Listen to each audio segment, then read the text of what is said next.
하나님의 은혜와 평안이 여러분 심령과 가정 가운데 늘 함께 하시기를 기원합니다. 소미 오마샨 목사님이 지은 성령이 이끄시는 대로라는 책이 있습니다. 이 목사님은 여성 목회자입니다. 어린 시절 불우한 환경 때문에 부모님의 사랑을 제대로 받지 못했습니다. 그래서 거절감, 상처, 슬픔, 두려움, 우울증, 불안으로 늘 살았고 20대 청년 시절에는 술과 마약으로 방탕하게 살았습니다. 뭔가 길을 찾고자, 해답을 얻고자 이 종교 저 종교 다 들어가 보았습니다. 동양 종교에도 들어가 보았고 신비한 종교에도 들어가 보았습니다. 그러나 거기에서 답을 얻지 못하고 방황하면서 살다가 29살 친구의 인도로 잭 헤이포드라는 목사님을 만나게 됩니다. 그 목사님을 통하여 복음을 듣게 됩니다.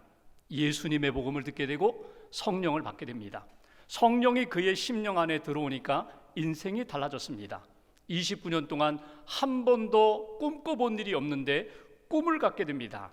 하나님이 내 인생에 계획을 가지고 계시다. 내 인생은 이렇게 어둠으로 살다가 끝나는 인생이 아니라 하나님의 빛된 삶에 쓰임받는 인생으로 나를 이끌어 가신다. 꿈을 갖게 됩니다. 그리고 성령의 인도하심을 따라 한 걸음 한 걸음 걸어가게 됩니다. 그분이 책을 참 많이 쓰셨습니다. 우리말로도 많이 번역이 되어 있는데 대부분의 책들이 기도에 관련된 책입니다. 남편이 아내를 위하여 이렇게 기도하십시오. 아내는 남편을 위하여 이렇게 기도하십시오. 자녀들을 위해서는 이렇게 기도하십시오. 기도하면 성령님이 도와주십니다. 기도하면 하나님의 은혜의 역사로 살아갈 수 있습니다. 그 책에 보면은 그분이 자기의 체험을 근거로 해서 이렇게 권면을 합니다. 나는 매일 끊임없이 성령의 이끄심을 구합니다. 성령이 이끄시는 대로 한 걸음 한 걸음 걸어갑니다. 전에도 그랬고 지금도 그렇고 앞으로도 성령의 인도하심을 따라 걸어갈 때에 반드시 하나님의 능력, 성령님의 능력을 체험하게 됩니다. 그러므로 성령님 의지하십시오. 성령의 이끄심을 받으십시오. 성령의 능력으로 살아가십시오. 이것이 우리에게 주신 하나님의 은혜요 선물입니다. 실제로 그렇습니다. 우리가 인생을 살아가면서 성령의 임재하심과 성령의 능력을 체험하지 않으면 날마다 한계 상황에 부딪히게 됩니다. 자포자기하게 됩니다. 그리고 절망하게 됩니다. 성령님이 함께 계시고 성령님의 능력을 의지하면 예수님을 닮아갈 수 있습니다. 하나님이 기뻐하시는 뜻에 기꺼이 나의 삶을 드릴 수가 있습니다. 성령님이 함께 하시면 내 인격이 변화됩니다. 성령의 열매를 맺게 됩니다. 내 인생, 나의 삶은 성령이 충만할 때에 성령의 삶이 된다는 것입니다. 여러분 어떻습니까? 여러분은 성령의 능력을 믿으십니까? 여러분은 성령을 받으셨습니까? 여러분은 성령을 받고 신앙생활을 하고 계십니까? 여러분은 성령이 이끄시는 대로 한 걸음 한 걸음 순종하며 그 길을 걸어가고 계십니까? 오늘 성경은 사도 바울이 전도 여행 중에 에베소라는 지역에 성령이 임하게 되고 성령이 일하시는 역사를 기록한 것이 오늘 본문의 내용입니다. 2000년 전 에베소 땅에 임했던 성령의 역사가 오늘 내 삶 속에, 내 심령 안에, 우리 가정 안에, 공동체 안에 성령이 임하고 성령이 역사하심을 체험하는 저와 여러분 되시기를 주님의 이름으로 기원합니다. 본문 1절 말씀을 봉독하겠습니다. 제가 봉독합니다. 아볼로가 고린도에 있을 때에 바울이 윗지방으로 다녀 에베소에 와서 어떤 제자들을 만나 2절 함께 봉독합니다. 이르되 너희가 믿을 때에 성령을 받았느냐? 이르되 아니라 우리는 성령이 계심도 듣지 못하였노라. 바울이 지금 3차 전도 여행 중입니다. 2차 전도 여행 끝날 즈음에 에베소를 방문한 적이 있어요. 너무나 좋으니까 성도들이 사도 바울이여 떠나지 마세요. 조금 더 계세요. 조금 더 계세요. 그때 바울이 떠나면서 이런 이야기를 합니다. 하나님의 뜻이라면 반드시 하나님이 나를 다시 보내주실 것입니다. 여러분들을 만나게 될 것입니다. 그때 고백했던 대로 3차 전도여행을 시작하면서 에베소에 들르게 됩니다. 에베소에 가보니 제자들이 있었어요. 그런데 이 제자들의 모습이 조금 달라요. 성경에 보면은 복음서에서 제자들이라고 하면 12명의 제자들입니다. 베드로, 안드레, 야고보, 요한. 그런데 사도행전 초대교회의 제자들이라고 하면은 예수님의 12제자가 아닙니다. 예수님의 12제자는 사도라고 불렀고 제자들이라고 부를 때에는 예수님을 믿는 사람들이에요. 예수님의 십자가와 부활의 복음을 믿고 구원받은 사람들, 그들을 일컬어서 제자들이라고 합니다. 그런데 누가복음이나 사도행전을 보면은 제자들이라는 표현을 쓸 때 원문에 정관사를 붙였어요. 영어로 the disciple, 그 제자들, 바로 예수님을 믿는 그 제자들, 예수님을 믿고 예수님을 따라가는 믿음의 제자들이라는 표현입니다. 근데 오늘 1절에 보면은 그 제자들이 아니에요. 정관사가 없어요. 바울이 에베소에 가서 하나님을 믿는다고 예수님을 안다고 하는 제자들의 모습을 보니까 뭔가 이상해요. 그래서 질문을 합니다. 여러분이 믿을 때에 성령을 받으셨습니까? 여러분이 믿을 때 성령의 은혜를 받으셨습니까? 성령의 도움을 받으셨습니까? 이렇게 질문하는 거예요. 3절 말씀 보실까요? 3절 제가 봉독합니다. 바울이 이르되 그러면 너희가 무슨 세례를 받았느냐? 대답하되 요한의 세례니라. 이 에베소에 있는 사람들이 지금 제자라고 부르는데 아볼로를 통해서 복음을 들었어요. 하나님에 대하여, 예수님에 대하여 들었어요. 성령에 대해서는 몰라요. 여러분이 성령을 압니까? 성령으로 세례를 받았습니까? 아니에요. 우리는 요한의 세례를 받았습니다. 세례 요한이 광야에서 복음을 전할 때 사람들이 몰려옵니다. 회개하라, 천국이 가까웠다. 복음을 전하니까 요한에게 요단강에서 세례를 받았어요. 요한의 세례는 어떤 세례입니까? 회개의 세례예요. 죄를 용서해 주세요, 씻어 주세요, 깨끗하게 해주세요, 구원해 주세요.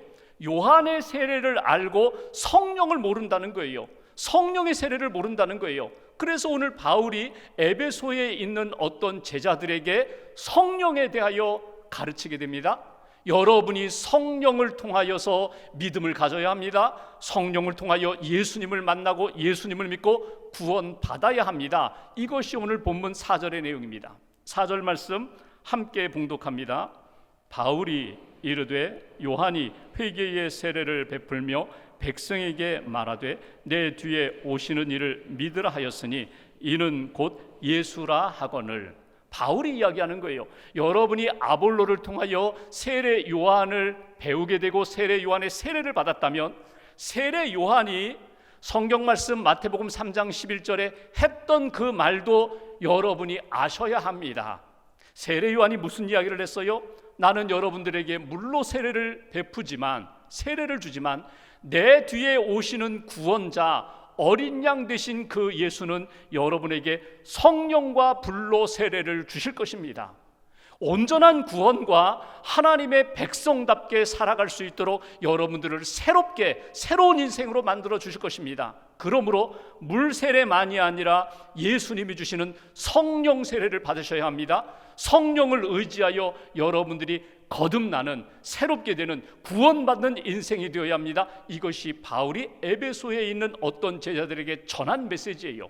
여기에서 중요한 것이 무엇인가 하면 여러분 성령을 통하여 예수님을 믿고 성령을 통하여 구원의 확신을 갖는 믿음의 사람이 되어야 한다. 여러분, 우리가 믿을 때에 많은 믿을 것들이 있는데 예수님을 믿고 하나님을 믿고 예수님이 나의 구세주 되심을 믿는 것은 성령의 도우심으로 이루어지는 것이라고 사도 바울이 증거하는 것을 보게 됩니다. 여기에 첫 번째 우리에게 주시는 메시지가 있어요. 바울이 강조했던 것처럼 예수 그리스도의 성령과 불의 세례를 받아야 합니다. 예수 그리스도를 믿을 때 성령의 도우심을 통하여 여러분들이 예수님을 나의 구주로, 나의 구세주로 믿을 때에 구원을 받습니다. 이렇게 강조하는 내용을 통하여 하나님, 오늘 성령님을 통하여 성령의 도우심을 받으며 나도 예수님을 나의 구주로 믿을 수 있도록, 믿음을 가질 수 있도록 은혜를 베풀어 달라고, 이것이 첫 번째 주시는 메시지예요. 예수님이 나의 구세주이심을 믿습니다. 예수님의 십자가의 복음을 믿습니다. 부활의 능력을 믿습니다. 영생을 믿습니다. 주님이 나와 함께 하시고 나를 붙들어 주심을 믿습니다. 여러분, 신앙생활하면서 성령의 감동을 받을 때가 있어요. 우리가 여러 번 예배도 드리고 매주일 예배 드리고 가정에서 기도하는데 어떤 특별한 날에 성령의 감동을 받아서 깨달음을 얻을 때가 있어요. 마음이 이상한데요? 전에는 내가 자꾸 의심했는데, 마음이 어두웠는데 오늘은 확신이 생겨요. 내 마음이 밝아져요. 내 마음에 믿음이 생겨요. 하나님도 믿어지고 창조의 역사도 믿어지고 성경 말씀도 믿어지고 예수님의 십자가의 복음도 믿어져요. 예수님이 십자가에 달려 돌아가신 것이 나와 무슨 상관이 있나? 이렇게 생각했는데 예수님의 십자가의 그 보혈이 나의 모든 죄를 씻어주셨다는 말씀이 믿어진다는 거예요. 예수님의 부활도 믿어집니다. 예수님을 믿는 나도 마지막 날에 신령한 몸으로 부활할 것을 믿습니다.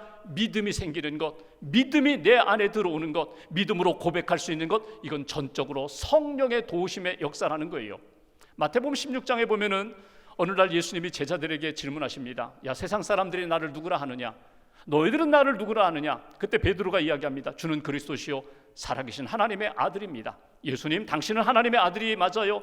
예수님, 당신은 구세주 그리스도가 맞아요. 우리의 진정한 구원자가 맞아요. 그때 예수님이 베드로에게 말씀하십니다. 이는 내가 혈육으로 안 것이 아니라, 내 생각과 지성과 세상의 지식으로 안 것이 아니라 하늘에 계신 아버지께서 이것을 알려주신 것이다. 하늘에 계신 아버지가 성령을 통하여 내가 믿음으로 구원받을 수 있도록 지식을 주신 거야, 깨달음을 주신 거야, 고백할 수 있게 하신 거야. 이것이 예수님이 베드로를 축복하시면서 하신 말씀이거든요. 오늘 우리가 신앙생활하면서 우리의 믿음이 흔들릴 때에 여러분, 성령님이 우리 안에 오셔서 도와주신다는 거예요. 십자가를 바라보며 하나님의 은혜를 생각하면서, 아, 내가 예수님을 믿고 나는 구원받은 백성이야, 나는 주님을 믿습니다, 이렇게 고백할 수 있도록 성령님이 내 곁에 오셔서 도와주신다. 예수님이 요한복음 15장 26절에 구체적으로 이렇게 말씀하셨어요. 진리의 성령이 오시면, 진리의 성령이 너희 안에 오실 때 성령이 예수 그리스도를 증언할 것이다. 그러니까 우리가 갑자기 예수님을 믿고 예수님을 알게 되는 것, 내가 세상의 지식과 경험으로가 아니라 성령님이 도와주실 때만이 진정 예수가 누구인지를 알게 되고 내가 믿을 수 있게 하신다. 사도 바울이 고린도전서 12장 3절에는 이런 표현도 사용합니다. 성령으로 아니하고는 누구든지 예수를 주시라 할 수 없느니라. 그러니까 내가 예수님을 믿습니다, 예수님이 나의 구원자가 되십니다, 고백할 수 있는 것은 성령님이 도와주셨기 때문이다. 성령이 아니고는 내가 이렇게 예수 그리스도를 나의 구주로 고백할 수가 없다고. 그래서 우리가 여러분 예배드리며 기도하며 성경을 읽으면서 예수님이 나의 구세주이십니다, 믿음을 갖게 되고 고백할 수 있는 것은 전적인 성령의 도우심의 역사라는 거예요. 오늘 여러분 예배당에 오셨어요. 주일에 하나님 앞에 예배를 드립니다. 여기 모여있는 모든 분들 가운데는요, 어떤 분들은 모태신앙으로 신앙생활하는 분들이 있어요. 모태, 아무것도 못한다는 모태가 아닙니다. 어머니 뱃속에서부터 나는 교회 다녔어, 나는 다 알아, 다 경험해봤어, 나는 성경도 공부해봤고, 나는 예수님도 믿고, 나는 구원도 받았고, 뿌리가 있어, 뿌리가 깊어, 흔들리지 않는 나는 모태신앙이야. 그런데 여러분, 어떤 분들은요, 나는 어려서부터 교회 다니진 않았지만 성장해서, 나는 성인이 돼서 나는 어떤 사건을 만나면서 또는 어려움 때문에 나는 교회에 다녔고, 나는 예수님을 만났고, 나는 체험도 있어, 체험신앙도 있어요. 모태신앙이 있는가 하면 체험신앙이 있어요. 그런가 하면 여기 계신 분들 중에는 교회가 좋아서 온 분이 있어요. 좋아서 등록도 했어요. 교회 가니까 예배도 좋아요, 찬양대 찬양도 좋아요, 목사님 말씀 들어보니까 뭐 다 좋은 얘기 같아요. 예배 끝나고 내려가서 식당에서 식사하면서 즐거운 시간도 갖고 사람들도 만나고 아주 행복해요. 그런데 아직 믿음은 없어요. 믿음을 갖는 것이 조금 두려워요. 내가 예수님을 믿는다고? 예수님이 나의 구세주라고? 이건 조금 부담스러운데, 이 문턱을 넘기가 어려운 분들이 있어요. 그런데 어느 순간에 성령님이 감동을 주시면요, 믿어지는 거예요. 아, 그렇구나, 이 세상은 하나님이 창조하셨구나. 아, 그렇구나, 내가 죄인으로 죽을 수밖에 없는데 예수님이 나를 위하여 십자가에 달려 돌아가셔서 예수님의 보혈로 내 모든 죄를 씻어주셨구나. 어느 순간에 믿음이 훅 들어올 때가 있어요. 여러분, 이것은 성령님의 역사라는 거예요. 여러분 예배하는 모든 분들이 하나님이 원하시는 것이 무엇인가 하면 모두가 성령의 도우심 가운데 믿음을 갖기를 원하세요. 말씀을 믿고 하나님을 믿고 예수님이 나의 구세주가 되심을 믿고 믿음으로 고백하기를 하나님이 원하시고 성령님이 도우신다는 거예요. 사도 바울의 오늘 첫 번째 메시지는 이것입니다. 모든 하나님의 백성들이 예배당에 모일 때마다, 기도할 때마다, 하나님 앞에 은혜 가운데 사모함으로 나아갈 때마다 예수님이 나의 구세주이심을 믿을 수 있도록 성령님이 도와주시니 성령님의 도우심 가운데 믿음의 사람이 되어라. 믿고 구원함을 받으라. 이것이 첫 번째 주시는 메시지예요. 두 번째 5절 말씀 보실까요? 5절 한 절을 함께 봉독합니다. 그들이 듣고 주 예수의 이름으로 세례를 받으니, 여기 어떤 제자들이 바울이 예수님에 대하여 복음에 대하여 전하자 그들이 듣고 믿었다는 거예요. 그리고 예수의 이름으로 세례를 받았다. 물 세례, 물에 들어가서 침례, 완전히 물속에 잠겼다가 다시금 나오는 형식은 물 세례일지 모르지만 예수의 이름으로 세례를 받았다는 거예요. 어떤 세례예요? 성령 세례예요. 세례를 받는다는 것이 무엇입니까? 나의 옛사람, 나의 자아는 죽었습니다. 나의 죄는 십자가의 보혈로 다 씻음받았습니다. 이제는 나는 예수 안에서 새 사람이 되었습니다. 이제는 주인이 바뀌었습니다. 예전에는 내가 주인이었는데 예수님이 내 안에 오셔서 주인 되셨습니다. 예수님이 왕이 되십니다. 그분이 나를 이끌어 가십니다. 그분의 다스림과 이끄심을 따라 나는 살아가는 새로운 인생이 되었습니다. 이것이 세례 받는 거예요. 여러분, 우리는 세례에 대하여 가볍게 여기는 경향이 있어요. 그런데 초대교회를 생각해 보실까요? 내가 예수님을 믿고 세례 받겠습니다. 그 고백은 어떤 고백이에요? 나는 이제 예수님 믿었기 때문에 오늘 핍박 가운데 순교당해도 나는 괜찮습니다. 이 고백이에요. 죽어도 괜찮습니다. 내가 예수님을 나의 구주로 고백했기 때문에 오늘 세례받고 내가 순교 현장에 가서 핍박 가운데 고난 가운데 죽어도 좋습니다. 나는 내 영혼은 하나님의 품에 안기고 나는 영생을 믿습니다. 부활을 믿습니다. 이 고백이에요. 우리 한국교회 초기에 여러분 세례 받은 다음에 핍박 가운데 어려움을 겪은 우리 믿음의 선조가 얼마나 많은지 몰라요. 예수님 믿었다는 이유 때문에, 세례 받았다는 이유 때문에 여러분 집에서 쫓겨나고 관직 박탈당하고 여러분 가진 거 다 잃어버리고 심지어는 순교했던 그런 믿음의 선조들이 있어요. 여러분, 세례를 받는다는 것은 내 인생이 완전히 뒤집히는 거예요. 바뀌는 거예요.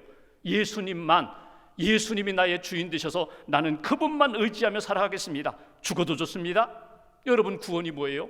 죄로부터 구원, 죽음으로부터 구원이거든요. 죄의 문제 해결 안 돼요. 내가 아무리 노력하고 애써도 선을 행하고 공로를 쌓아도 내 안에 있는 죄는 해결되지 않는데 예수님이 나의 죄를 대신하여 십자가의 죽으심으로 내가 예수님을 믿을 때 내 죄의 용서함을 받았습니다. 이 땅에서 살다가 언젠간 우리가 죽겠지만 이 죽음의 문제도 예수님이 부활하심으로 우리에게 답을 주셨습니다. 너도 예수님을 믿느냐? 너도 영생을 얻고 너도 부활의 신령한 몸으로 변화되리라. 우리가 그 믿음을 가지고 있어요. 이게 구원의 확신이에요. 오늘 두 번째 사도 바울이 에베소에 있는 어떤 제자들에게 권면하면서 믿음으로 세례를 베푼 다음에 너희들은 이제 세례받은 자이기에 구원의 확신을 가지고 살아가야 한다고. 두 번째 우리에게 주시는 메시지, 성령님이 우리 안에 오셔서 역사하시면 나는 구원받을 뿐만 아니라 나는 구원받은 자의 확신을 가지고 하나님 앞에서 힘있게 살아가는 인생이 됩니다. 이 고백으로, 이 확신으로 살아가는 인생이 된다는 거예요. 니고데모가 밤중에 찾아와서 예수님께 질문합니다. 내가 어떻게 하면 하나님 나라를 얻을 수가 있습니까? 천국을 얻을 수 있습니까? 어떻게 하면 내가 영생을 얻을 수 있습니까? 그때 3장 5절, 요한복음 3장 5절 예수님이 말씀하십니다. 사람이 물과 성령으로 나지 아니하면 하나님 나라에 들어갈 수 없다. 물과 성령으로, 물 세례도 받고 회개의 세례도 받고 성령 세례를 받아서 완전히 주인이 바뀌고 완전히 하나님이 내 인생의 주인 되실 뿐만 아니라 나는 영생을 얻었습니다. 내 인생은 이제 하나님이 보장하십니다. 하나님이 책임지십니다. 이 믿음을 가지고 살아갈 때에 하나님 나라에 들어갈 수 있다. 하나님 나라의 백성이 될 수 있다. 여러분, 내 삶이 예수님 믿고 구원받아 이제 오늘 밤 나는 하나님이 불러가셔도 나는 할렐루야 찬양하며 나는 주님 나라의 달, 하늘나라에 갈 자신이 있습니다. 확신이 있습니다. 이것이 구원의 확신이에요. 이 믿음을 가지고 하나님 앞에서 살아가야 되는데 어느 날 이 믿음이 식어요. 이 믿음이 의심으로 바뀌어요. 흔들려요. 사람들이 와서 이야기합니다. 요즘 교회가 왜 그래? 요즘 신자들이 왜 그래? 요즘 기독교가 왜 그래? 하나님 없나 봐? 예수님 사라지셨나 봐? 여러분, 그럴 때 정말 하나님 안 계신가? 내가 헛다리 짚고 있는 것이 아닌가? 막 이렇게 믿음이 흔들릴 때 여러분, 성령님이 여러분들에게 다시금 확인시켜 주시는 말씀을 귀 기울여 들으시라는 거예요. 사도 바울이 로마서 8장 16절에 구체적으로 이렇게 말씀합니다. 성령이 친히 우리의 영과 더불어, 나의 영과 더불어 우리가 하나님의 자녀인 것을 계속해서 증언해 주신다.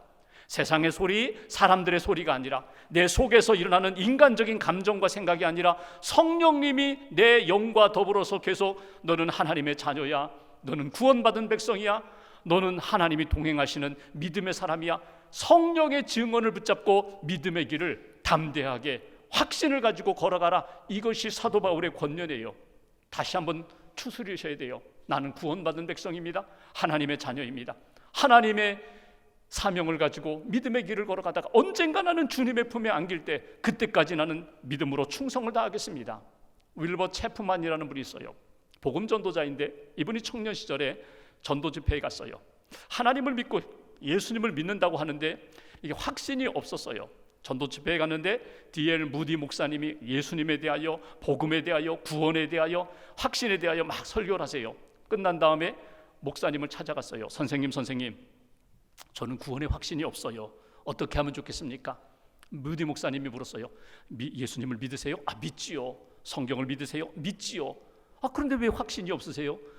근데 이상해요. 믿기는 믿는데 자꾸 마음이 흔들려요. 확신이 없어요. 그때 무디 목사님이 성경책 가져와 보시라고, 한번 여기를 펴서 한번 읽어보시라고 그때 펼쳐준 말씀이 요한복음 5장 24절 말씀이에요. 내가 진실로 너희에게 이르노니 내 말을 듣고 또 나 보내신 이를 믿는 자는 영생을 얻었고 심판에 이르지 아니하나니 사망에서 생명으로 옮겨졌느니라. 청년이 그 말씀을 읽었어요. 그래요, 이 말씀을 읽었는데 주의 말씀을 들었어요, 믿었어요, 약속의 말씀대로 영생을 얻었다고 하시는데 확신이 오나요?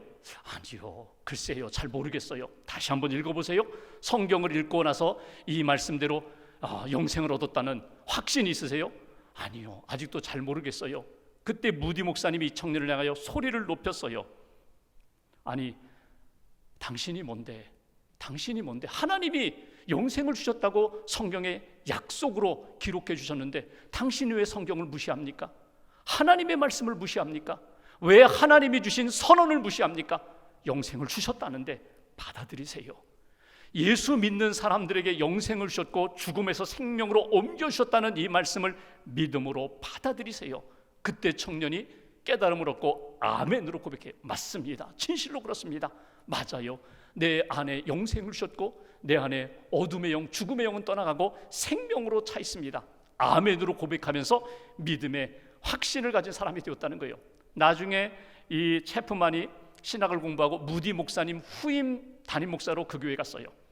그 말씀을 전할 때 자기 젊었을 때 시절을 생각하면서 이 말씀을 많이 전했다는 거예요. 여러분, 하나님을 믿고 말씀을 믿고 하나님의 약속을 믿는다면, 성경 말씀을 믿는다면 흔들리지 마세요. 확신을 가지고 흔들릴 때마다 말씀으로 다시 들어가서 하나님의 말씀을 붙잡으세요. 믿음의 대장부가 되세요. 오늘 하나님 앞에 예배하면서 나는 지금까지 믿음으로 살아왔는데 왜 내 믿음은 성장하지 않고 제자리 걸음인가?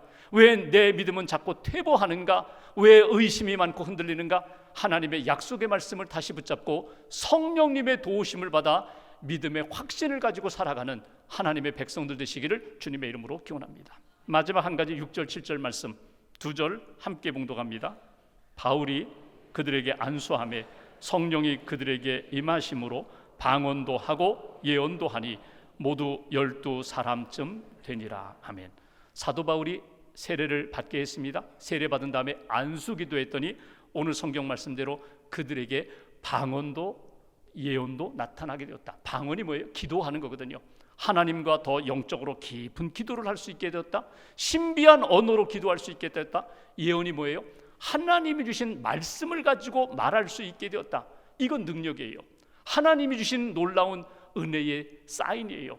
내가 살아가는 동안 내가 할 수 없었던 것, 말할 수 없었던 것 하나님이 은혜의 역사로 할 수 있도록 만들어 주셨다. 여러분 바벨탑 사건 기억하시죠? 사람들이 교만하여 하늘 꼭대기같이 탑을 쌓고 어떤 홍수에도 우리는 견딜 수 있게 만들자 탑 쌓다가 결국 하나님이 언어를 혼잡케 하시면서 그들이 흩어졌어요. 하나님과의 관계가 믿음의 관계로 서지 못하니까 결국 흩어지게 되는 역사가 나타났거든요. 근데 어떻게 회복시켜 주셨다고요? 그들이 기도하면서 성령을 받게 되자 언어가 통해요.